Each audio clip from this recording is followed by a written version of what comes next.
Next में देखना है केमिकल प्रॉपर्टी ऑफ एसिड। तो जो पहली प्रॉपर्टी आपको पढ़नी है वो उसका रिएक्शन है किसके साथ, मेटल के साथ। तो इन जनरल अगर आपके पास कोई एसिड है वो मेटल से रिएक्ट करती है तो मेटल सॉल्ट बनाती है और साथ में हाइड्रोजन गैस क्या करती है, वो लिबरेट करती है। ठीक है, फॉर एग्जाम्पल हमारे पास क्या है, हाइड्रोक्लोरिक एसिड है, उसमें अगर आप सोडियम डालो तो रिजल्ट में सॉल्ट क्या बनता है, NaCl बनता है और H2 गैस क्या होती है आपकी, लिबरेट हो जाती है। इक्वेशन को आप लोग खुद बैलेंस कर सकते हो।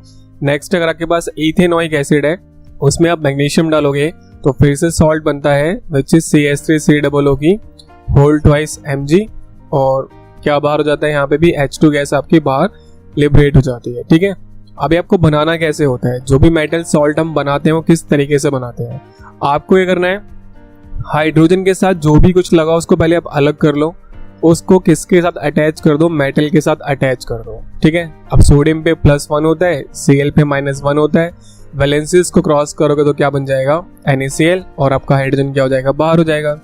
लाइकवाइज यहाँ पर भी ये जो आपके पास H है, इस H से इसको ब्रेक कर दो, ये जो H आपके पास आएगा वो हाइड्रोजन के फॉर्म में बाहर निकल जाएगा।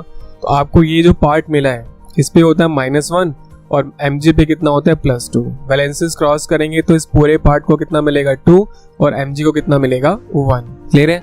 आपको एग्जाम्पल और सिखाता हूँ। सपोज मेरे पास क्या था, मैंने लिया पोटेशियम और उसके साथ मैंने क्या डाला, सल्फ्यूरिक एसिड, मैंने डाली इसमें सल्फ्यूरिक एसिड। तो मुझे कहाँ से ब्रेक करना है, मुझे हाइड्रोजन की साइड से इसको ब्रेक करना है इस तरीके से, और ये H2 तो मेरा लिबरेट हो गया, ये तो मेरा बाहर निकल जाएगा। अब मुझे क्या करना होगा, इस मेटल को किससे ज्वाइन करना होगा, SO4 के साथ ज्वाइन करना होगा। अब वैलेंसीज आपको याद रहनी चाहिए, SO4 पे -2 होता है, K पे +1 होता है, क्रिस क्रॉस करेंगे तो फॉर्मूला बन जाएगा K2SO4 प्लस में H2 गैस। ओके, तो आपके पास कोई एसिड हो, अगर वो मेटल से रिएक्ट करती है तो मेटल का सॉल्ट बनता है, साथ में H2 गैस क्या होती है, लिबरेट होती है। अब यहाँ पे एक एक्सेप्शन है, एक एक्सेप्शन आपको याद करनी है, वो एक्सेप्शन होते हैं नाइट्रिक एसिड। अगर नाइट्रिक एसिड को आप किसी मेटल के सॉल्यूशन में डालोगे तो instead of formation of hydrogen वो क्या प्रोड्यूस करता है, वाटर प्रोड्यूस करती है। ठीक है, तो instead of formation of hydrogen हमें क्या मिलेगा, वाटर मिलेगा। रीजन क्या होता है, HNO3 एक स्ट्रॉन्ग ऑक्सीडाइजिंग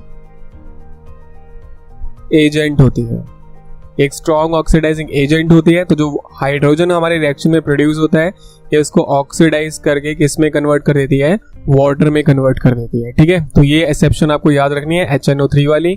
और आपको एक एक्सेप्शन और बताता हूँ, आपके पास कोई भी मेटल हो अगर वो HNO3 से रिएक्ट करेगा तो हमेशा क्या लिबरेट करेगा, वाटर लिबरेट करेगा। क्यों, क्योंकि HNO3 एक स्ट्रॉन्ग ऑक्सीडाइजिंग एजेंट है। बट दो मेटल ऐसे होते हैं जो HNO3 के साथ रिएक्ट करके हाइड्रोजन गैस लिबरेट करते हैं, वो होता है मैंगनीज और दूसरा होता है आपके पास मैग्नीशियम।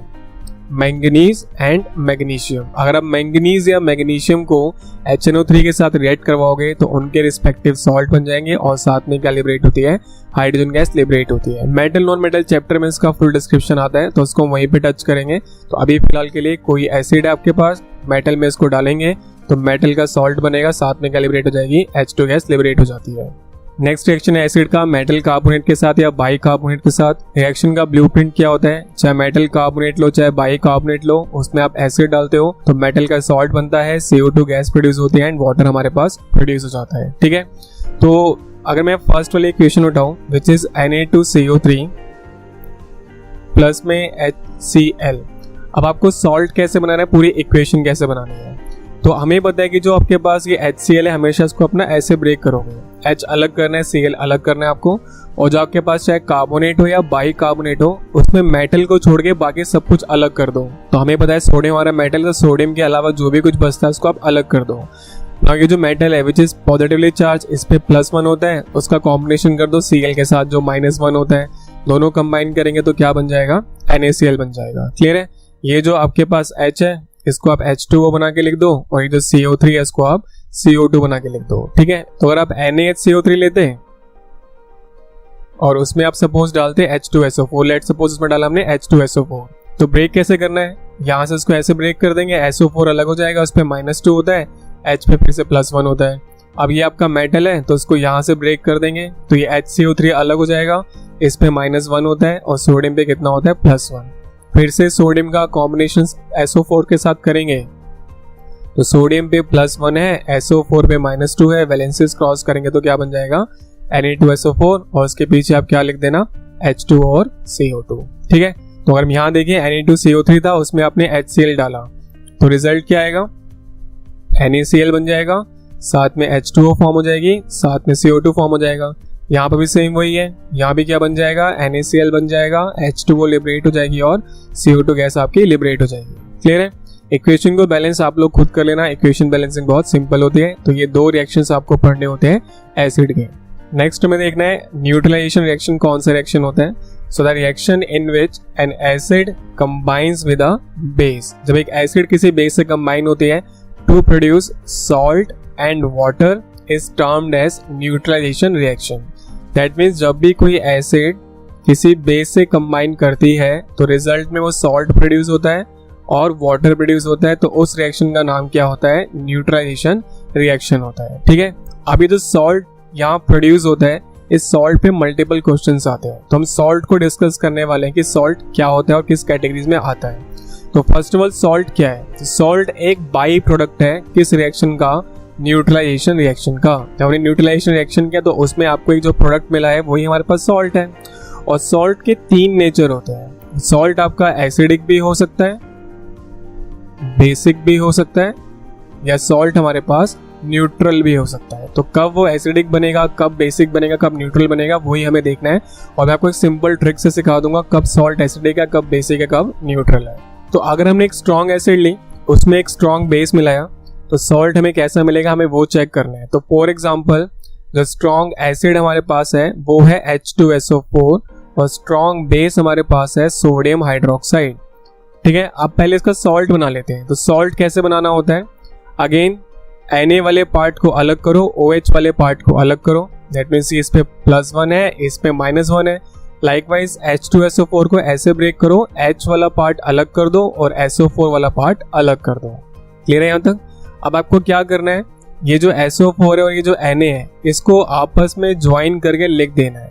तो Na पे कितना चार्ज है, +1, SO4 पे कितना चार्ज है, -2। वैलेंसीज को क्रॉस करेंगे तो सॉल्ट क्या बनेगा, Na2SO4 और साथ में H2O आपका क्या हो जाएगा, लिबरेट हो जाएगा, बाहर आ जाएगा। ठीक है, तो ये हमारे पास सॉल्ट है। अगेन इक्वेशन आप लोग खुद बैलेंस कर सकते हैं, मैंने आपको सॉल्ट बनाना सिखा दिया कि सॉल्ट हम लोग कैसे बनाते हैं। अब हमें ये चेक करना है कि जो सॉल्ट हमें मिला है ये किस नेचर का है, एसिडिक है, बेसिक है, न्यूट्रल है। तो मैं ट्रिक से आपको समझाता हूँ। देखिए स्ट्रॉन्ग एसिड है तो उसका अल्फा कितना होता है, 100% होता है। दैट मीन्स ये 100% क्या लिबरेट करेगा, H+ आयन।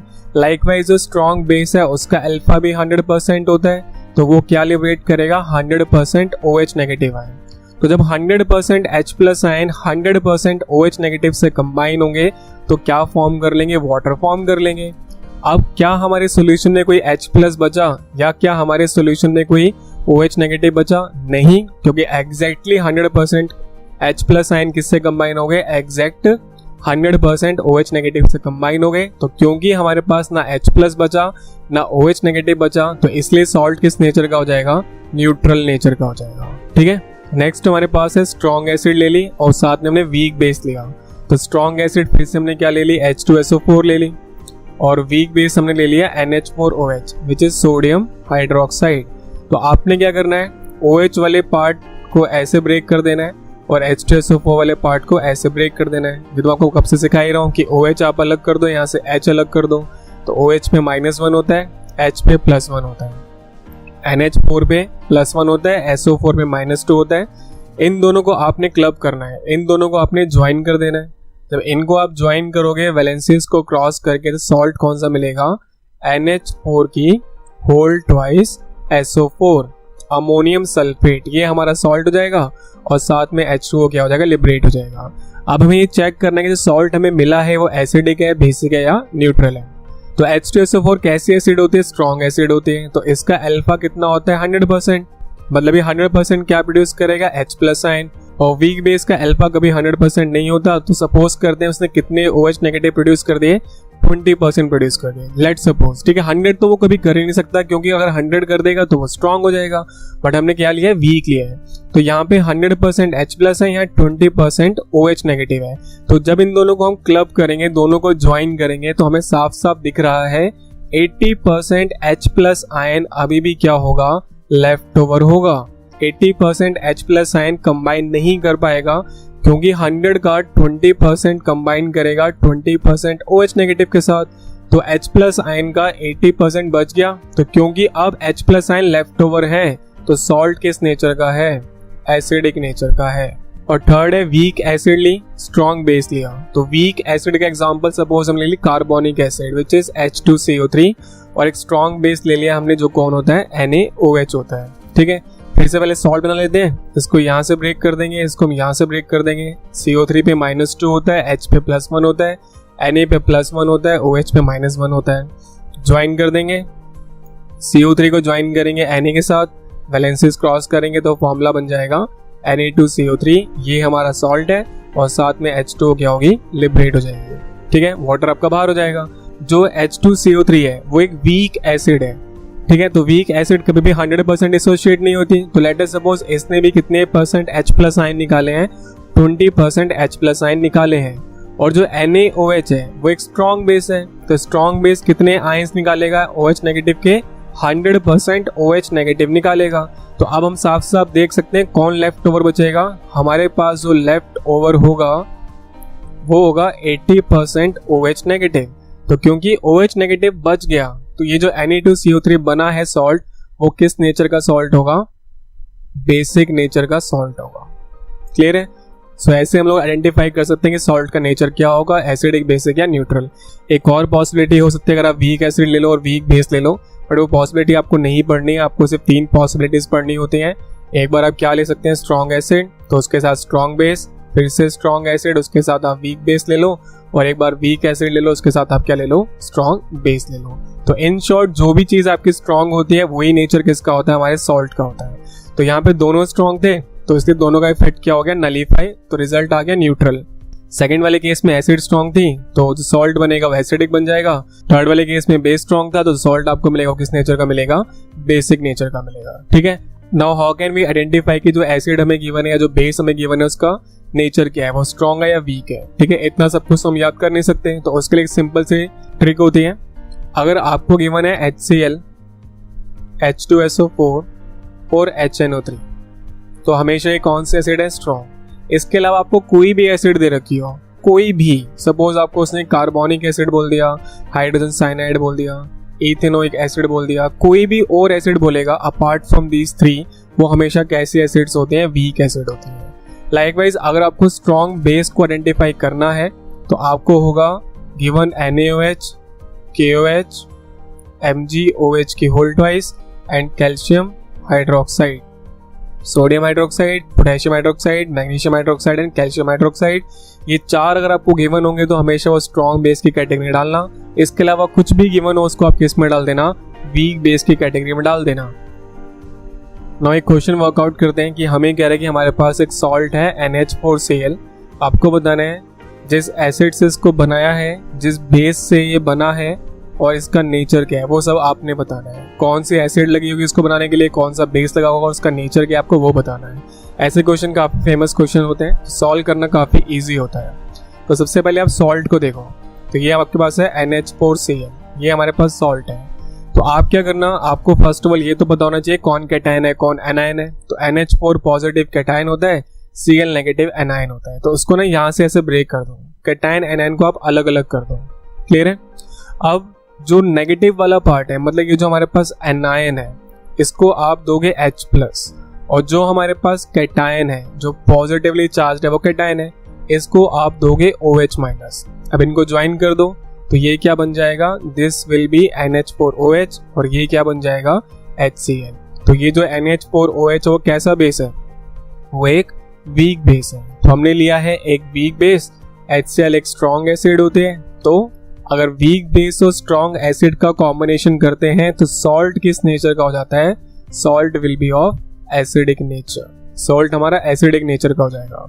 एक और एग्जांपल देता हूं, सपोज हमें गिवन है CaCO3, हमसे सेम वही क्वेश्चन पूछ रहा है। तो पहले हम इसको फिर से ब्रेक कर लेंगे, इसको यहाँ से ब्रेक कर लेंगे। CO3 पे -2 होता है, कैल्शियम पे +2 होता है। तो हम एनायन वाले पार्ट को क्या देते हैं? H+ आयन, तो उसको H+ आयन देंगे। एक कैटायन वाले पार्ट को हम देते हैं OH नेगेटिव।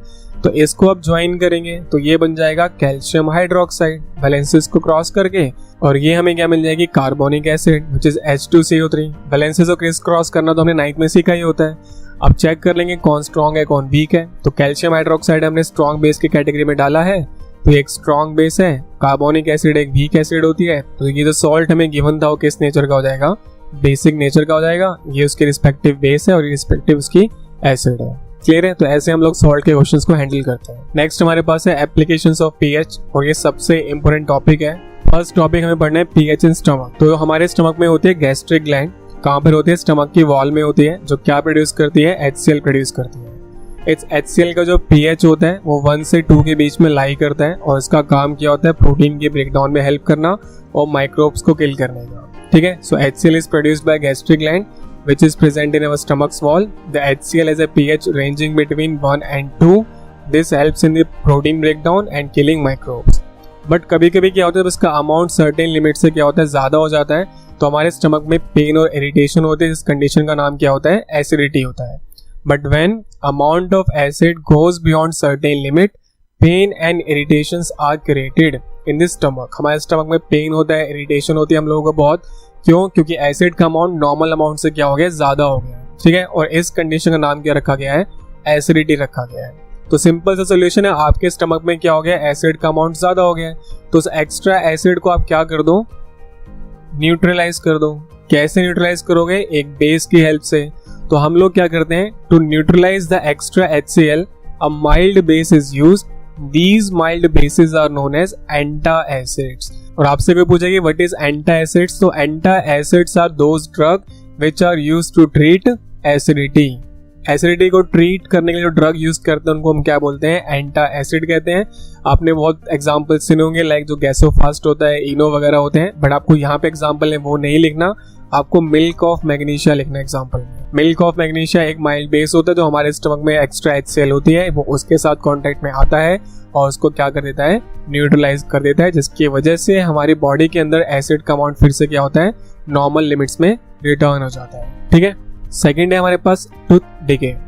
जब भी हम कोई मील कंज्यूम करते हैं हमारे माउथ का पीएच क्या होता है, लोअर हो जाता है। So after every meal the pH of mouth become lower than 5.5। हमारे माउथ का पीएच 5.5 से कम हो जाता है, जिसका मीनिंग क्या है, माउथ हैज बिकम एसिडिक।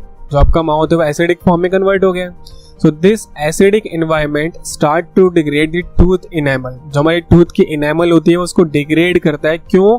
क्योंकि हमारी टूथ की इनेमल, फर्स्ट ऑफ ऑल इसका फॉर्मूला है कैल्शियम फॉस्फेट Ca3PO4 की होल ट्वाइस, और ये बेसिक नेचर की होती है। तो हमारे माउथ में क्या प्रोड्यूस हो गया, एसिडिक एनवायरनमेंट, और हमारी टूथ की इनेमल किस नेचर की होती है, बेसिक नेचर की होती है। और एसिड और बेस आपस में मिलकर क्या करते हैं, सॉल्ट बनाते हैं और वाटर प्रोड्यूस करते हैं, न्यूट्रलाइज करते हैं एक दूसरे को। तो इसकी वजह से जो हमारी जो इनेमल होती है वो धीरे धीरे डिग्रेड होना स्टार्ट हो जाती है, विच में lead two cavity in longer run. Cavities क्यों होती हैं, तो जैसे आपके पास ये टीथ है, तो इस टीथ के ऊपर क्या होते हैं, मल्टीपल लेयर्स होते हैं कैल्शियम फॉस्फेट की। जैसे ये फर्स्ट लेयर है, इसके ऊपर फिर सेकंड लेयर है, फिर थर्ड लेयर है। इस तरीके से लेयर बाय लेयर क्या होती है, आपकी टीथ के ऊपर होती है, किसकी, कैल्शियम फॉस्फेट की। और जैसे हमारे माउथ में एसिड प्रोड्यूस होती है तो वो एसिड क्या करती है, धीरे धीरे इन लेयर्स को डैमेज करना स्टार्ट कर देती है। And in a long run जब ये सारे के सारे लेयर यहाँ से गायब हो जाती हैं तो हमारे टीथ के अंदर कौन सी प्रॉब्लम आती है, कैविटीज की प्रॉब्लम आ जाती है। सो टू प्रिवेंट दिस, इसको हटाने के लिए हम लोग टूथपेस्ट का यूटिलाइजेशन करते हैं। क्यों? क्योंकि टूथपेस्ट किस नेचर का होता है, एल्कलाइन नेचर का होता है, और वो मतलब एल्कलाइन मींस कहने का बेसिक नेचर का होता है, और वो क्या करता है, हेल्प करता है फ्लश करने में इस एसिड को जो हमारे माउथ में क्या है, क्रिएट हो गया है। So what we are doing कि हमारे माउथ में जो एसिड प्रोड्यूस हो गया है उसको हम एक बेस की हेल्प से न्यूट्रलाइज कर रहे हैं। वो बेस कहाँ से आ रहा है, टूथपेस्ट के थ्रू आ रहा है। क्लियर हो रहा है? क्योंकि टूथपेस्ट किस नेचर का होता है, बेसिक नेचर का होता है। तो ये टूथ डिके है, दिस इज मोस्ट इंपोर्टेंट। ये अलग से भी 3 नंबर का आता है। ठीक है, इनेमल का आपसे फॉर्मूला पूछ सकते हैं कि जो टूथ के इनेमल है उसका फॉर्मूला क्या होता है, उसको हम क्या बोलते हैं। तो this is calcium phosphate, formula होता है Ca3PO4 की whole twice. So after every meal हमारे माउथ का पीएच कम हो जाता है, जिसकी वजह से हमारा माउथ कैसा होता है, एसिडिक हो जाता है। और ये एसिडिक एनवायरनमेंट हमारे टूथ की इनेमल को डिग्रेड करता है, क्योंकि इनेमल किस नेचर की होती है, बेसिक नेचर की होती है। अगर ये ऐसा होता रहेगा तो हमें क्या हो सकती है, कैविटीज की प्रॉब्लम भी लॉन्गर रन में हो सकती है। सो इसको अवॉइड करने के लिए हम लोग किसका यूटिलाइजेशन करते हैं, टूथपेस्ट का, क्योंकि टूथपेस्ट एल्कलाइन नेचर का होता है और जो एसिड हमारे माउथ में बिल्डअप होते हैं उसको फ्लश करने में हेल्प करता है। क्लियर है। नेक्स्ट है pH in plant and animal. बहुत सारे प्लांट और एनिमल्स होते हैं जो एसिड का यूटिलाइजेशन करते हैं अपने डिफेंस के लिए। So plant and animals have acids for their protection. Example लेते हैं दो। तो फर्स्ट एग्जांपल है हनी बी। तो हनी बी जब किसी को स्टिंग करती है तो वो क्या इंजेक्ट करती है उसकी बॉडी में, मीथेनोइक एसिड को इंजेक्ट करती है। और ये जो मीथेनोइक एसिड होती है वो हमें पेन देती है और इरिटेशन देती है। It causes pain and irritation. ठीक है। नेक्स्ट है आपके पास निटल प्लांट। निटल प्लांट के जो लीव्स होते हैं वो स्टिंगिंग लीव्स होती हैं। तो जैसे कोई भी इनको टच करता है, उनके कांटेक्ट में आता है, तो उनके अंदर भी क्या इंजेक्ट हो जाती है, मिथेनोइक एसिड इंजेक्ट हो जाती है। ठीक है। तो वो भी फिर से क्या क्रिएट करती है, पेन और इरिटेशंस को प्रोड्यूस करती है। ठीक है। तो इसको हटाने के लिए, to remove this pain and irritation, generally mild bases like baking soda are applied.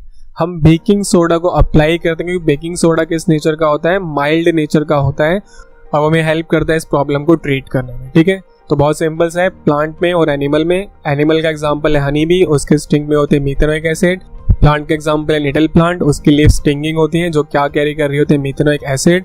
अगर किसी तरीके से एसिड हमारी बॉडी में इंजेक्ट हो जाती है तो हमें एक माइल्ड बेस की रिक्वायरमेंट होती है, वो कौन होता है, बेकिंग सोडा होता है। क्यों ऐसा होगा, क्योंकि बेकिंग सोडा एक बेस है और हमारी बॉडी में क्या आ गई, एसिड आ गई है। तो एसिड और बेस मिलके फिर से क्या हो जाएंगे, न्यूट्रलाइज हो जाएंगे और उसका इफेक्ट हमारी बॉडी में धीरे धीरे क्या हो जाएगा, डिमिनिश और अल्टीमेटली खत्म हो जाएगा। ठीक है। फोर्थ हमारे पास है पीएच इन सॉइल। ठीक है। बहुत सिंपल है, हाईली एसिडिक सॉइल को हम किससे ट्रीट करते हैं, क्विक लाइम से ट्रीट करते हैं या कैल्शियम कार्बोनेट से ट्रीट करते हैं ताकि उसकी एसिडिटी क्या हो जाए, लोअर हो जाए। और आपकी सॉइल में एसिडिटी इंक्रीज हो गई, एसिडिक कंटेंट हमारी सॉइल का बढ़ गया है, तो ऐसे केस में हम लोग उसको किससे ट्रीट करते हैं, क्विक लाइम से या कैल्शियम कार्बोनेट से, जिसकी वजह से उसकी जो एसिडिटी है वो लोअर होने में उसको हेल्प मिल जाती है। फिफ्थ भी बहुत इंपॉर्टेंट है, fifth point is also most important, copper vessel and its colour.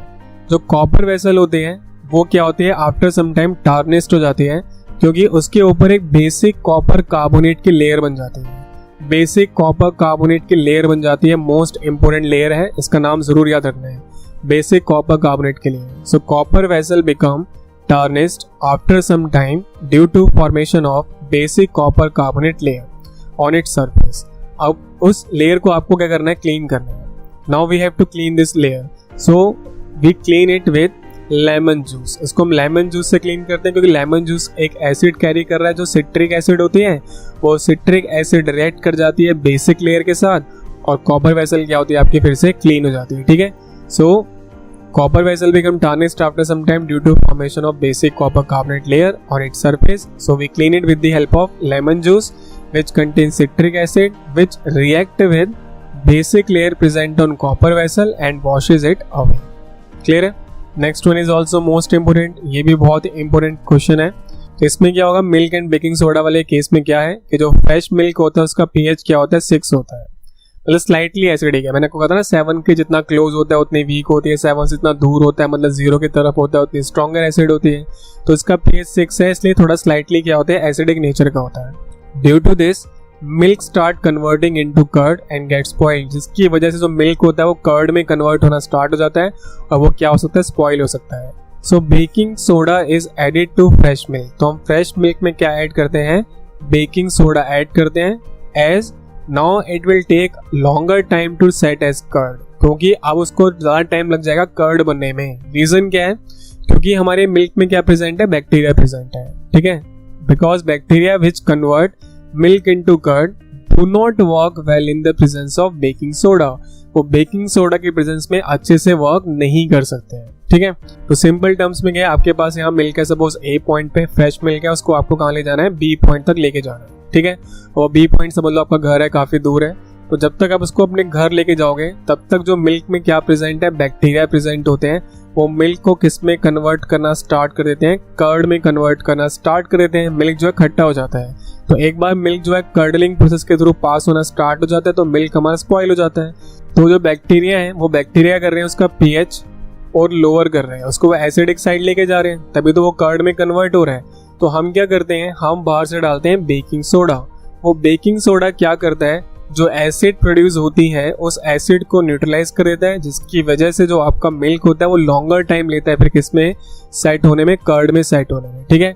So fresh milk has a pH of 6 which is slightly acidic. Due to this, milk start converting into curd. जो milk है वो curd में convert होना start हो जाता है क्योंकि वो स्लाइटली एसिडिक साइड का है and gets boiled. So baking soda डालने पर क्या होगा, जो मिल्क है वो लॉन्गर टाइम लेगा कर्ड में कन्वर्ट होने में, क्योंकि हमने उसका pH क्या कर दिया है, इंक्रीज कर दिया है, उसका pH हमने बढ़ा दिया है। अब उसका pH 6 से हमने क्या कर दिया है, हायर कर दिया है। अब जो मिल्क है आपका वो स्लाइटली एसिडिक नहीं है, जो मिल्क है आपको बेसिक वाली साइड पे चला गया है, ठीक है। अब जो बैक्टीरिया हमारे मिल्क में प्रेजेंट होते हैं वो एसिड प्रोड्यूस करते हैं, वो एसिड जो प्रोड्यूस होती है जो हमने बेकिंग सोडा डाला था वो उसके साथ रिएक्ट करते रहती है और उसके इफेक्ट को धीरे धीरे नलीफाई करते रहती है, ठीक है। किसके इफेक्ट को, बेकिंग सोडा के इफेक्ट को नलीफाई करते रहती है। एंड आफ्टर सम टाइम जब हम घर तक पहुंचते हैं तो जो बेकिंग सोडा होता है वो कम्प्लीटली खत्म हो गया होता है और उस पॉइंट पर मिल्क को क्या कर लेते हैं, बॉईल कर लेते हैं। तो बॉईल करने पे जो मिल्क होता है फिर आपका सेफ हो जाता है। तो जब तक हमारे पास जो मिल्क है उसको हम बॉईल नहीं करते तब तक जो ड्यूरेशन है उसमें इसको सेव करने के लिए हम लोग उसमें क्या डालते हैं, बेकिंग सोडा डालते हैं, क्योंकि वो बेकिंग सोडा बैक्टीरिया जो एसिड प्रोड्यूस कर रहा है उसके साथ रिएक्ट करेगा और उस एसिड को नलीफाई करेगा, न्यूट्रलाइज करता रहेगा ताकि जो मिल्क का pH है वो शिफ्ट ना हो।